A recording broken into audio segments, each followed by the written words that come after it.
ছোটবেলা থেকে কি আসলে তোমার গানের প্রতি যে ভালোবাসা সেটা কি ফোক গান করবে ছোটবেলা থেকে ভেবেছিলে? না, আসলে গানের শুরুটা এটা একদম আব্বু আমাকে গান শোনাতেন। ঘুম আচ্ছা। ঘুম পাড়াতো যখন, আমি আব্বুর পেটের উপরে শুতাম। এটা আমার একটা বিশাল বড় স্যাটিসফ্যাকশনের জায়গা যে আমি আব্বুর পেটের উপরে শুলে তাড়াতাড়ি ঘুমায় যেতাম। বাহ। তা আব্বু ওই সময় 2 লাইন 4 লাইন এরকম গেয়ে গেয়ে শোনাতেন। আঙ্কেল কি গান করতেন টুকটাক? মানে অনেক গান জানে, বাট 2 লাইন 4 লাইন আচ্ছা, এরকম। আচ্ছা, হ্যাঁ। এবং আমার আম্মা, সে ওই যে হয় না যে প্রাইমারি স্কুলের প্রতিযোগিতার জন্য ছড়া গান এগুলো শিখাতেন। তো এরপরে সেকেন্ড থার্ড প্রাইজ পেতাম, ভাল লাগতো বেশ। একবার কোনো প্রাইজই পেলাম না, এটা হয়ে গেল যে তাহলে আমি হারমোনিয়াম বাজাতে পারছি না, এই জন্য হয়তো বা তাহলে আমার গান শিখতে হবে। আচ্ছা। এই হচ্ছে আমার গান শেখার শুরুটা। বাট আমার প্রথম দিকে ছিল হচ্ছে নজরুল গীতি, আমার আব্বুর খুব পছন্দের ছিল। তো আমার শেখার শুরুটা কিন্তু নজরুল গীতিও ছিল। কিন্তু একটা সময় যে পরে আমার কাছে মনে হয়েছে যে আসলে আমার জন্য হয়তোবা এই ফোক গানের জনরাটাই আমার জন্য ভালো, এবং এখানে কোথাও একটা আমি নিজেকে খুঁজে পাই বা আমার ভালো লাগার জায়গা। এরপরে আমি আসলে এই জায়গাটাকেই বেছে নিয়েছি। চলুন প্রিয় দর্শক, ফিরে যাই আমাদের আজকের অতিথি কণ্ঠশিল্পী শাহরিন মিমের কাছে। ফিরে আসলাম।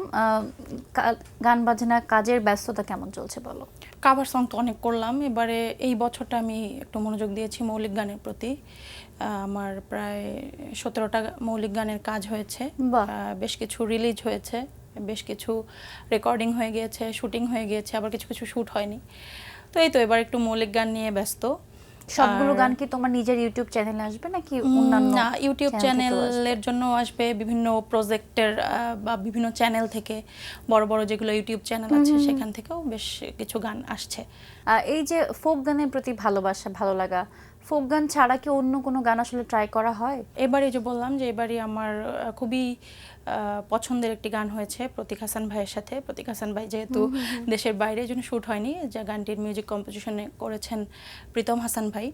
তো এই গানটা হচ্ছে একটু বিরাট একটা ধামাকা আসছে। এই গানটা একটু আধুনিক প্যাটার্নের, মানে আমার কণ্ঠে এর আগে হয়তো বা আধুনিক গান এরকম কেউ শোনেনি, বাট আমার ভীষণ পছন্দের আধুনিক জনরাটা চেষ্টা করেছি। গানটা কেমন ধরনের? একটু আইটেম টাইপের নাকি হচ্ছে মেলোডিয়াস? Pure romantic.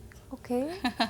বাহ, চমৎকার। তাহলে শাহরিন মিমের যারা একটা স্পেশাল ভক্ত যারা আছেন, তারা নিশ্চয়ই একটা ভিন্ন ধরনের কিছু এবার দেখতে একদম, পাবে। যারা লালন কন্যা মিম হিসেবে চেনে তারা একটা বিশাল বড় ধামাকা হয়তো বা পেতেই যাচ্ছে। একদম একদম। একটা গান শুনিয়ে দাও প্লিজ, একটা সুন্দর একটা গান। যেহেতু আমার লালন গীতিই পছন্দ, আমি শুরুটা লালন গীতি দিয়ে শুরু করি। শুনি। বেদনাই যার রূপ রেখা রে,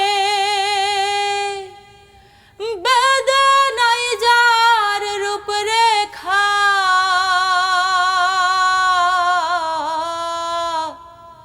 পাবে সামান্যে কি তার দেখা, পাবে সামান্যে কি তার দেখা। কেউ বলে পর মিষ্টি কারণা হইল দৃষ্টি, কেউ বলে পর মিষ্টি কারণা হইল দৃষ্টি। বারাতে দুনিয়া সৃষ্টি, তাই দিয়ে লেখা জোখায় রে, তাই দিয়ে লেখা জোখা, পাবে সামান্যে কি তার দেখা, পাবে সামান্যে কি তার দেখা। বাহ, চমৎকার। তুমি ভীষণ ভালো গাও আসলে এই ধরনের গানগুলো, এবং আমার তো খুবই ভালো লাগে। ধন্যবাদ। ছোটবেলা থেকে কি আসলে তোমার গানের প্রতি যে ভালোবাসা সেটা কি ফোক গান করবে ছোটবেলা থেকে ভেবেছিলে? না, আসলে গানের শুরুটা এটা একদম আব্বু আমাকে গান শোনাতেন। ঘুম পাড়াতো যখন, আমি আব্বুর পেটের উপরে শুতাম। এটা আমার একটা বিশাল বড় স্যাটিসফ্যাকশনের জায়গা যে আমি আব্বুর পেটের উপরে শুলে তাড়াতাড়ি ঘুমায় যেতাম। তা আব্বু ওই সময় 2 লাইন 4 লাইন এরকম গেয়ে গেয়ে শোনাতেন। আবার কি গান করতেন টুকটাক? মানে অনেক গান জানে, বাট 2 লাইন 4 লাইন এরকম।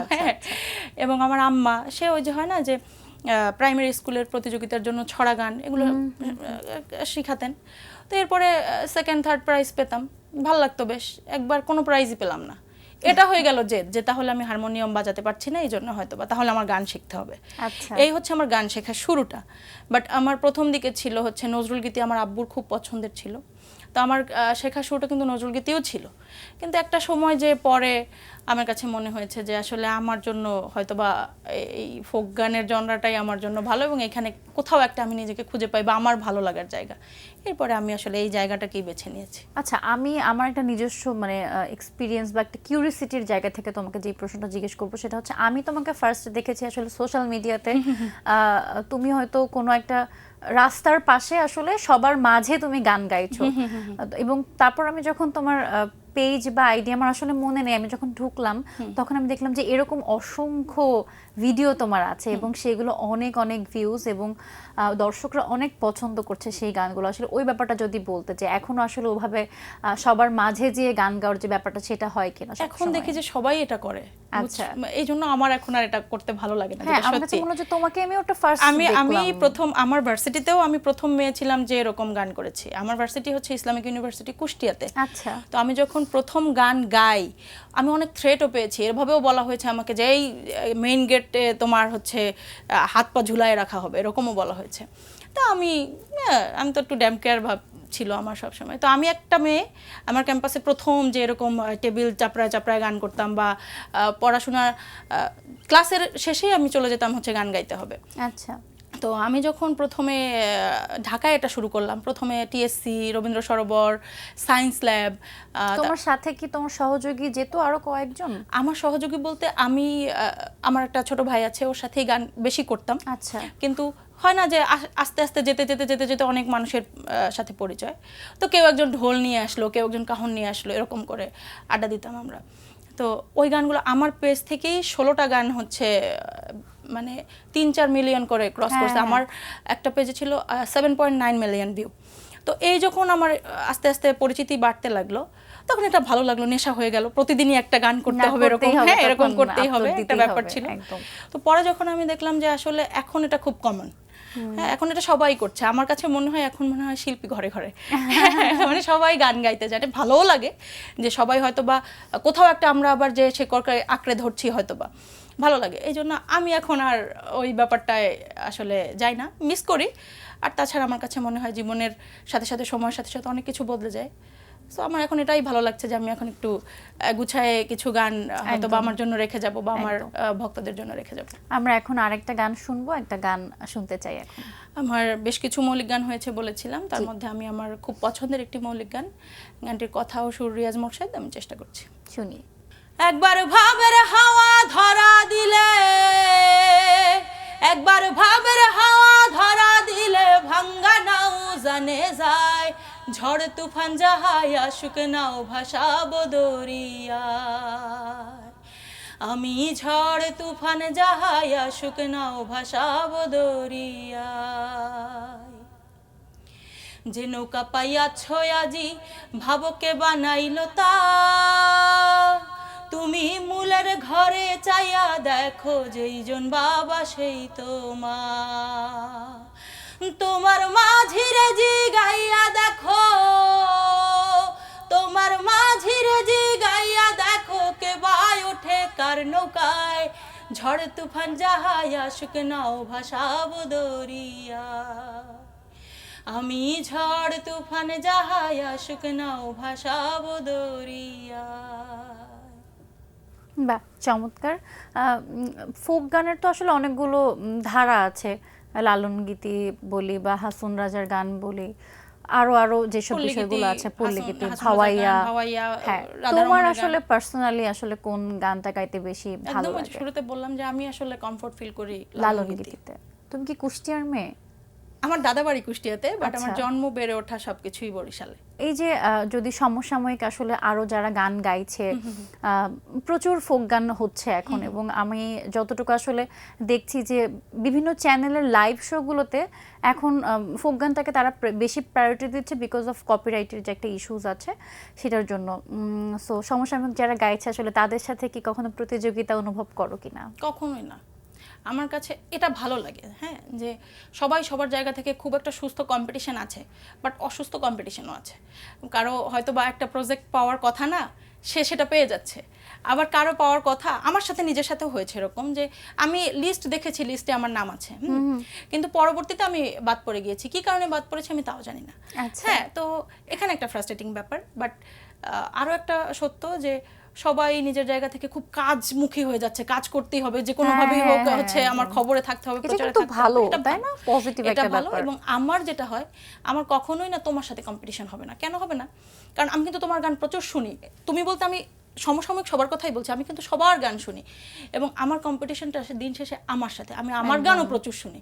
আমার কাছে মনে হয় যে গতদিন আমি যে প্রোগ্রামটা করে আসলাম, তাতে আমি কোথায় উচ্চারণে ভুল করলাম, কোথায় আমার শেষের শব্দটা শোনা গেল না, বা আমি কোথায় একদম ডিসটিউনের পর্যায়েও নাই, একদম অস্টিউন গেয়ে আসলাম, এই ব্যাপারগুলো আমাকে খুব নাড়া দেয়। আমি এগুলোর সাথে আমি নিজের সাথে কম্পিটিশন। এখন আসলে অনেক শিল্পীদেরকেই দেখছি যে গান লিখছে, সুর করছে, খুব ভালো লাগার একটা ব্যাপার। যদিও আমার দ্বারা আমার কাছে মনে হয় না কখনোই এই জিনিস হবে।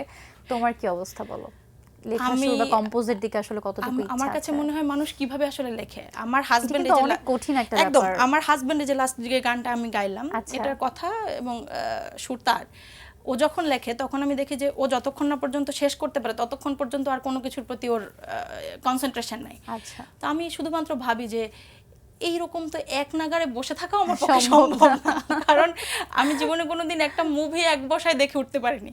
সো আমার পক্ষে 24 ঘন্টা এক জায়গায় বসে খুব নিবিড় চিত্তে লেখা আমার পক্ষে হয়তোবা এখন আমি যেটা বলছি যে এখন পেরে উঠছি না, বাট ভবিষ্যতে হবে। প্লেব্যাক করা হয়েছে কিনা? প্লেব্যাক করা হয়েছে। আচ্ছা, ইমন শাহ স্যারের একটা ফিল্ম হয়েছে, মিউজিক সাইলেন্স আ মিউজিক্যাল জার্নি। আচ্ছা, ওই মুভিটায় আমার লালন গীতেই করার সুযোগ হয়েছে এবং সবচেয়ে একটা মজার ব্যাপার, এই লালন গীতে আমি করেছি দুইটা ভয়েসে। একটা হচ্ছে পরিণত ভয়েস, আর একটা হচ্ছে একদম বাচ্চাকালের।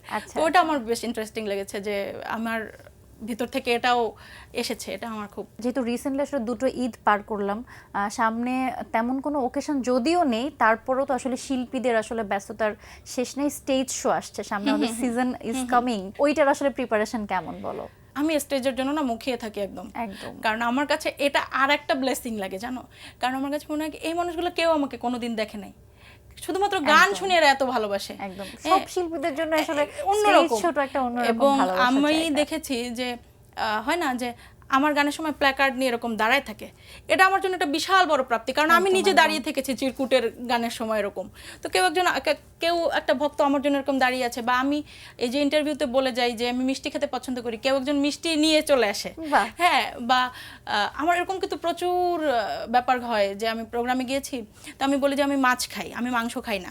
হ্যাঁ, তো আমি কোনো প্রোগ্রামে যাই কিন্তু ওখানে খাই না, যত রাত্রই হোক আমি বাসায় ব্যাক করি, তারপরে এসে খাই। আমি কখনোই কোথাও বাইরে খাওয়া হয় না আমার, খুব কম।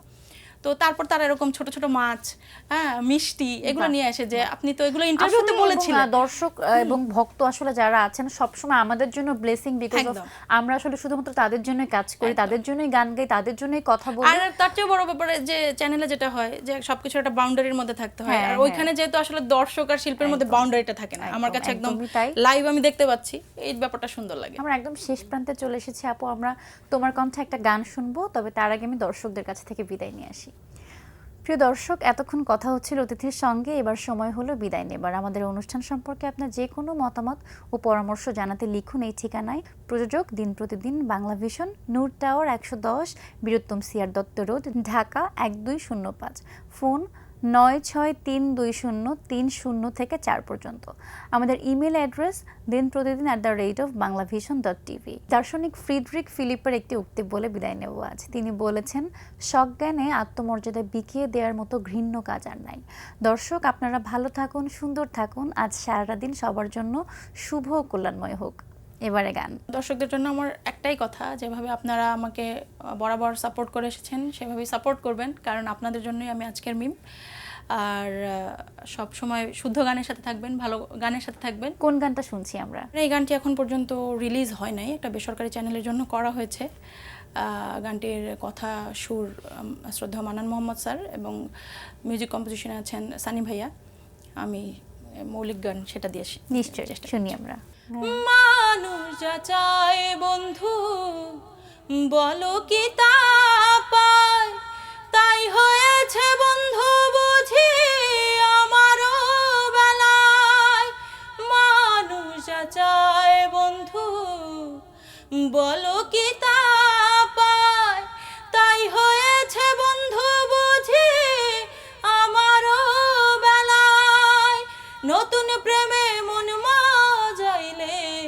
আমার মতো পাইবা না, আমার প্রেমের মূল্য দিলা না রে বন্ধু, তুমি বন্ধু মানুষ ভালা না, আমার ভালোবাসার দাম দিলা না রে বন্ধু, তুমি বন্ধু মানুষ ভালা না।